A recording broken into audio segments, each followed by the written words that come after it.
र हिन्दू राष्ट्र राज संस्था पुनर्स्थापनाको निमित्त अभियानमा लाग्ने अभियन्ताहरू थुप्रै हुनुहुन्छ।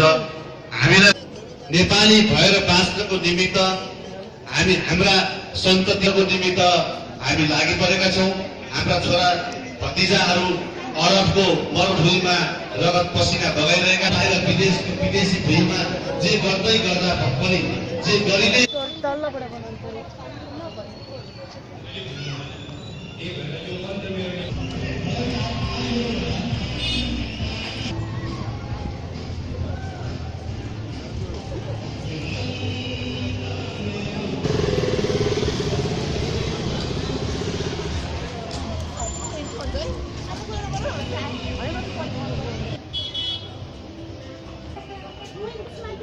कोट्दाखेरि नजिकै थियो त्यहाँनिर उताको बाटोमा होला